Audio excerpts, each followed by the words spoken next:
Hi, everybody. How you doing? I just have to do this real quick. My friends didn't believe me that I was going to do this, but I told them I would Instagram and Facebook this from the graduation. So thank you, guys. That's awesome. Yes, yeah. So, yeah, this is insane. You have no idea. Like, I really wish, like, my high school algebra and physics teacher were here right now. Told you I'd be somebody. You know, I told you so. This is really awesome. And, you know, in preparing for this, I was looking up SCCC, you know, and in my research, I found out you guys are not the only SCCC acronym out there. So if you didn't know, there's the SCCC out there, which is the Stankovic Continental Champions Cup. It's an international round-robin basketball tournament held in Hainan and Guangzhou, China. So a quick shout-out to its champions, world basketball powerhouses, Angola and New Zealand. And then there's the SCCC, which is the Swedish-Canadian Chamber of Commerce. They have been connecting Swedish and Canadian businesses in Canada for over 40 years now. And they also have a following of 9 people on Facebook. So Sussex County Community College, congratulations. Have no fear. You guys have a firm grip on the real title of the real SCCC. So, but, thank you. But really, thank you so much to the graduates, the whole Sussex County community.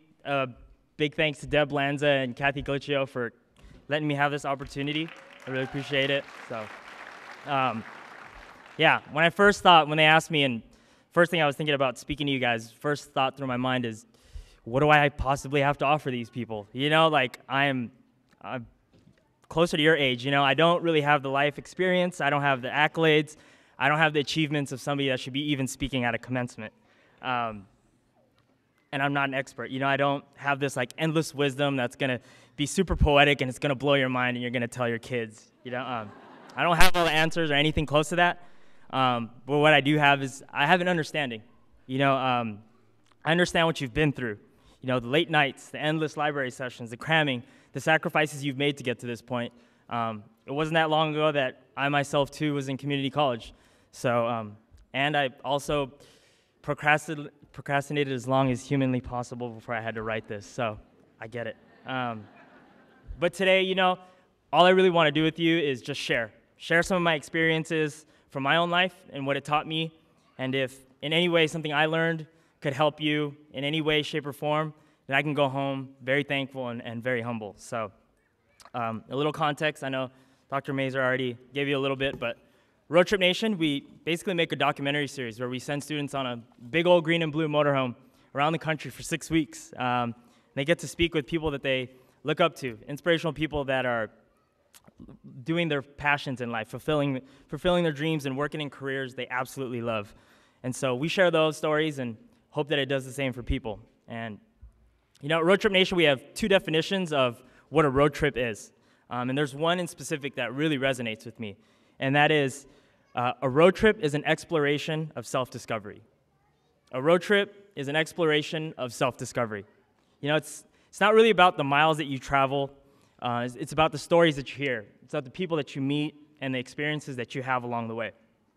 And so, in essence, that's what life should be. You know, it should be a lifelong exploration of self-discovery and learning. So, my first story, I want to take you back to the 6th grade with me. And so, this is at a time where I'm always writing in my notebook. I'm always writing poems, and I'm realizing, man, this is something I really love. This might be a passion of mine. And one day, my teacher says to me, "Hey, Ray," she goes, "You know you have a talent?" You know, I mean, no one had ever told me that, so I played it. I was like, "Nah, I don't have a talent," you know. And I was like, "Well, what is it?" And she says, "You have a talent for writing poetry." And I hear this, and I'm ecstatic. I'm like, "Oh my goodness, I have a talent." You know, that day, I get home from school. Come running up to mom and dad. I'm like, I'm going to take my place as the golden child in the family now. This is it, you know? I go, "Mom, Dad, my teacher said I have a talent," you know? And they're excited, and they're like, "All right, you know, what's your talent?" And I said, "My teacher said I have a talent for writing poetry." I just kind of looked at them, and they were smiling, and they got the kind of this quizzed look on their face. And I'm like, "Oh, that's great. You know, you just need a talent for something that matters now." So, you know, it's really funny now that I look back on it as an adult, but at the same time, it's something that stuck with me, you know, because it planted that seed the first time that somebody I looked up to told me that something I felt was important or something that I was passionate about didn't matter. And so it stuck with me. And as I got older in high school, I'd be writing in my notebooks. People would look and they go, "Hey, Ray, what are you doing?" "Oh, shut my notebook, like, don't worry about it. I'm not doing anything." And I just go about my business. And, to this day, it's something that I constantly wish that I hadn't suppressed. And it's something I'm working on every day to, own it and be really strong in it and be proud of it. So, I just want to let you know that each and every one of you have passions to pursue. I'm talking about the ones that you daydream visions about. The ones that give you a huge jolt of excitement when you think, man, this is something I really could do for the rest of my life. And to that, I say, go for it. Don't waste time. Just accept it, nurture it, and sharpen your focus. Or you can go the other route. You can try to ignore it. You can try to bury it deep down. You can cover it up with it's not the right time, the pressures, the maybe next year's, or maybe I'll go with my backup plan, and maybe it's noise from people around you telling you it's not important. And you end up believing it, and you never pursue it. But just know that these passions that you have, they won't ever die. They won't ever go away because they can't. They're connected to the very fiber of who you are. Yeah, they'll probably evolve, and they'll probably grow, and most likely change from what they originally were supposed to be. But in that process, so will you. That's the beauty of it all. Embrace it. There is no journey that's more exciting than that and figuring that out. So now I'm in college, and I'm getting ready to graduate, and I start forming this unshakable confidence. I'm going to change the world. I had a passion for working with students, and nothing made me more proud by empowering them, and helping them see their own true power. So in my mind, I was like, when I graduate, I'm going into the nonprofit world. I'm going to be the new sheriff in town. I'm going to make things happen, and people are going to take notice. And then a little bit of life happened. I sent out over 80 resumes. I got 0 interviews.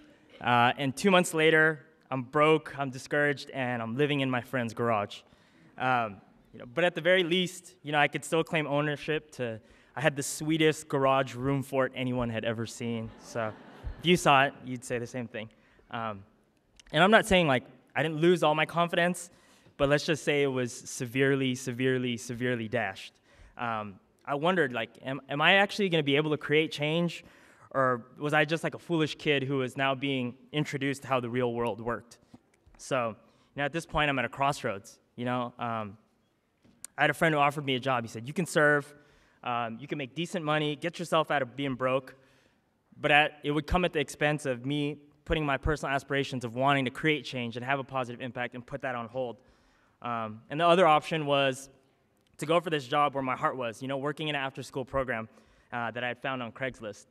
But it was part-time, and I knew if I took this job, I'd keep scraping by, and I'd keep living in the garage, and I'd also have to go back to my college diet of tuna and ramen.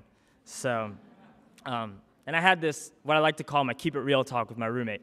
And he said to me, he's like, "Hey, Ray," he's like, "Do you really want to impact the world? Do you really want to contribute to it? Are you actually going to be about it, or are you always just going to talk about it?" He said, if you bend at this point and this tough decision in your life, you're going to bend at every tough decision in your life, and you're never really going to stand for anything. And, it was all I really needed to hear. It's if it's worth it to put my life into it and dedicate it to it, then there was no reason to put it on hold. Even if I wasn't completely certain where I'd end up. So I go back to Craigslist. I'm on there. I find this ad, and it says, "Do you want to be a part of a documentary series?" It says, "Do you want to hit the road for 6 weeks in a green and blue motorhome and speak to leaders who are living lives doing what they love? Do you want to learn? Do you want to learn what it takes to lead this type of life?" Absolutely. So I applied, gave it a shot. I ended up getting the job, got that road trip. I got that road trip too, and I didn't know it yet, but I was about to start this journey in my life that was going to reshape my entire life as I knew it. And so, life, it'll ebb and flow. There's peaks and valleys. And a lot of times it'll leave you feeling really, really uncertain. But those are the times you have to trust yourself. You have to trust your instincts. Trust that foundation of who you are and those values that are important to you personally.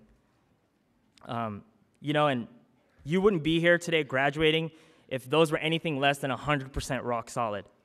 You need to stick to your guns and have a little faith in yourself and take that leap. Because when that dust settles, trust me, you'll see that you landed just fine and you'll be standing on your 2 feet. So in my road trip, we went to New Zealand and spoke to people from all walks of life. So you had chefs, graffiti artists, mountaineers, fashion designers, even to the founder of bungee jumping.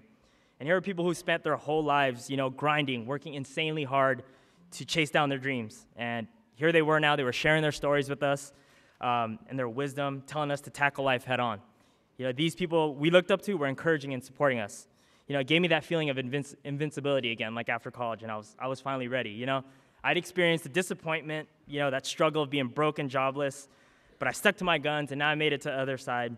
So when I got home from the trip, I was going to get my due. I was finally going to have my breakthrough. I was going to live life, and I was going to do it on my own terms.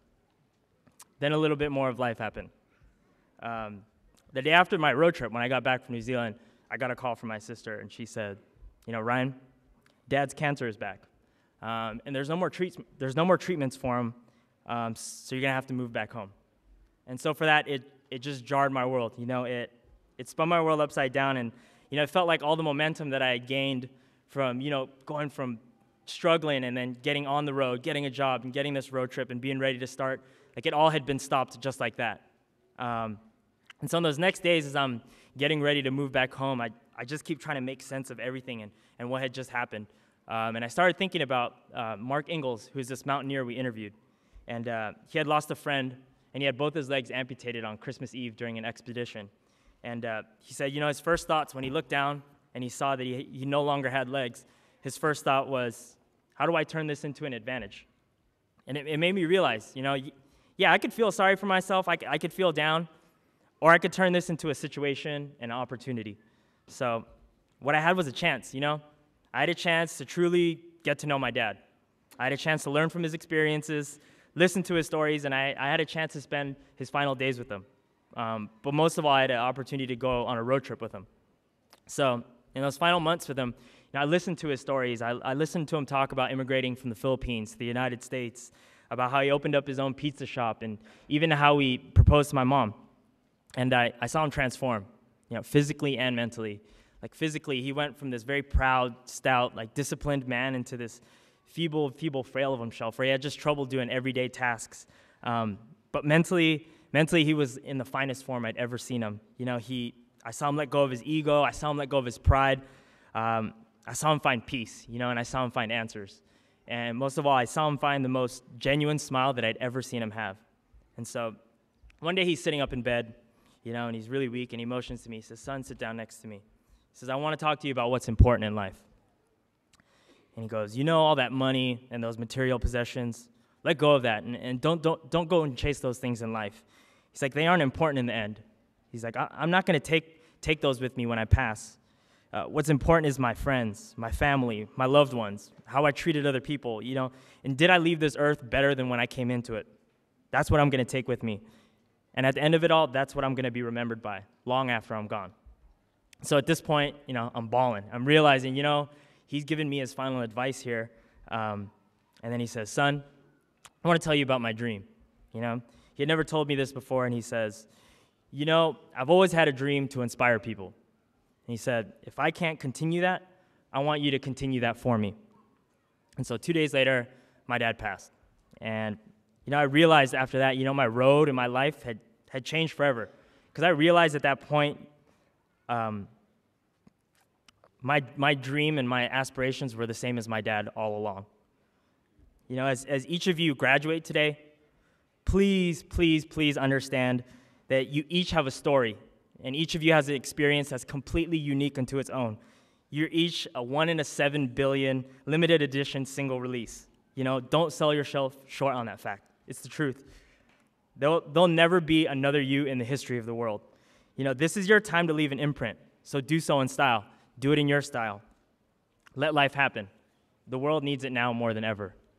And so, if you guys remember nothing else from this speech, at the very least, remember, this isn't only the day that you graduated, but you gave me one of the greatest gifts I've ever received. You guys gave me the opportunity to fulfill my dad's last wish. So, really, thank you so much, and I want to leave you with this. Actually.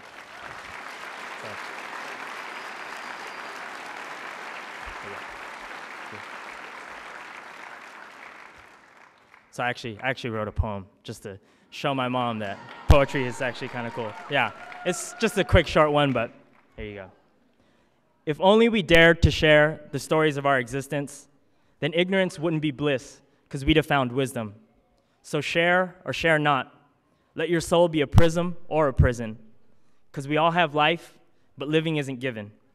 And when your road trip ends, you'll be left to answer the question to yourself, how well was it driven? Congratulations.